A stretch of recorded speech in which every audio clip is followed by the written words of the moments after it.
దొంగ డ్రామాలు వద్దు, కల్వకుంట్ల కుటుంబం దొంగల ముఠా. కవిత పాత్రలో కేసీఆర్ కొత్త నాటకం. ఆయన ఆజ్ఞలేందే చీమ కూడా కదలదు.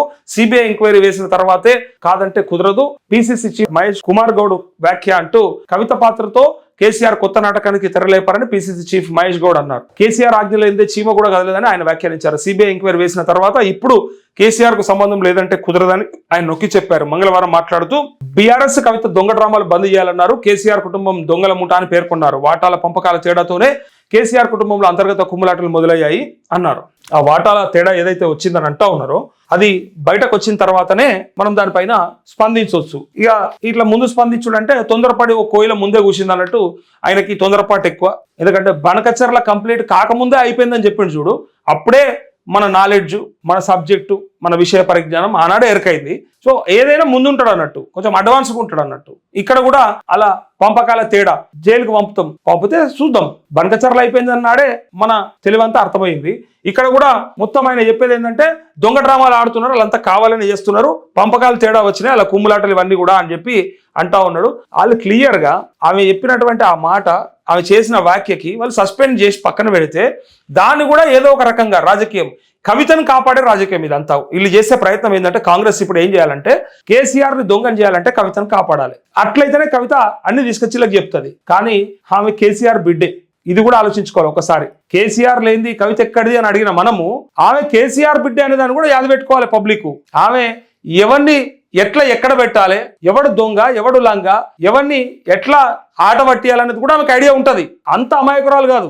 ఆ జుట్లో పుట్టినట్టే అని పేరున్నది ఆమెకు. ఎట్లయినా రాజకీయాలలో సరే కేసీఆర్ మించిపోకపోవచ్చు, కానీ వీళ్ళంతా కేసీఆర్కి యాన్నో దూరం ఉన్నారు కదా, ఆ మధ్యలో ఆమె ఉన్నది. కవిత అంతో ఇంతో సరే తండ్రి అంశతో పుట్టిందనే ఆ పేరుతోనన్నా ఆమె ఇట్లాంటి పిచ్చి పనులు అయితే చేయదు. కాంగ్రెస్ కాళ్ళకాడైతే పెట్టదు, ఏది ఉంటే దిశకపోయి ఆడబెట్టదు. కాంగ్రెస్ లో చేరుతుందని కొంతమంది ఆడాయిడి చెప్తారు, కానీ 80% ఆమె కాంగ్రెస్ లో చేరదు. రాసి పెట్టుకోరు అక్కడ అనుమానం ఉంటే. అయితే గీతే జాగ్రత్త పెడుతుంది, ఆ జాగ్రత్తతో పార్టీ పెడుతుంది. ఏదో బహుజన టీఆర్ఎస్ ఆర్ టీబీఆర్ఎస్ ఇట్లా తెలంగాణ బహుజన రాష్ట్ర సమితి అని పేరు పెట్టే అవకాశం ఉందట.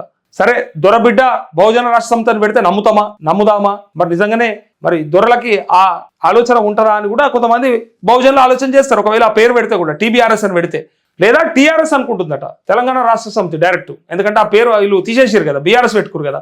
సో ఆ పేరునన్నా ప్రయత్నం చేస్తూ ఉందంటే ఈ రెండు టీఆర్ఎస్ ఆర్ టీబీఆర్ఎస్.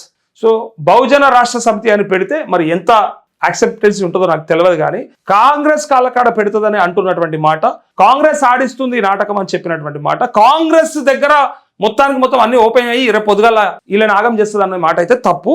ఆమె కేసీఆర్ బిడ్డే.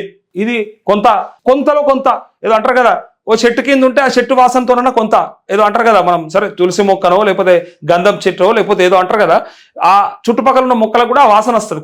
కొంత నేర్చుకుంటారు, కొన్ని నేర్చుకుంటారు. అవి ప్లస్లో మైనస్లో కానీ కొన్ని నేర్చుకుంటారు. అవి ఆమెకు బాగా తెలుసు.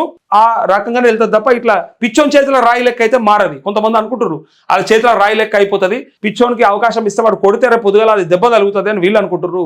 పిచ్చోని చేతిలో రాయిలాగా మాత్రం కవిత మారదు. ఇది నాకు తెలుసు. ఎవరికైనా అనుమానం ఉంటే భవిష్యత్తు చూసుకోండి, తెలుస్తుంది మీకు.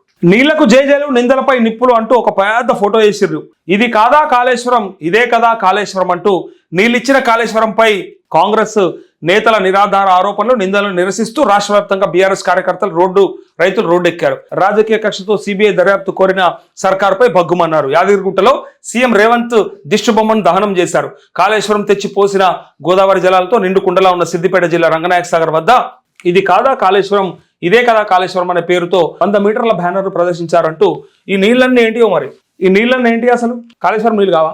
రంగనాయక సాగర్ అయినా, కొండపోచమ్మ సాగర్ అయినా, మల్లన్న సాగర్ అయినా ఏడుకెళ్ళి వచ్చిన నీళ్ళన్నీ కూడా అందుకే చూపిస్తున్నారు. ఇగో కావాలంటే ఇక్కడ చూసుకోరు, ఇవన్నీ నీళ్ళే, ఇవన్నీ కాళేశ్వరం నీళ్ళే అని చెప్పారు. ఇక దీన్ని కూడా ఇది కాదు, ఇవి వేరే నీళ్లు, రేవంత్ రెడ్డి తెచ్చి దోషులతో పోసిపోయినాయి, లేకపోతే కాంగ్రెస్ నాయకులంతా కలిసి బిందెలతో పోసిర్రు అంటే మేము ఎవరమేం చేయలేము. ఇక అవి పైనుంచి వచ్చిన నీళ్లు అనేది లెక్క తెలవకపోతే అది మీ కర్మ.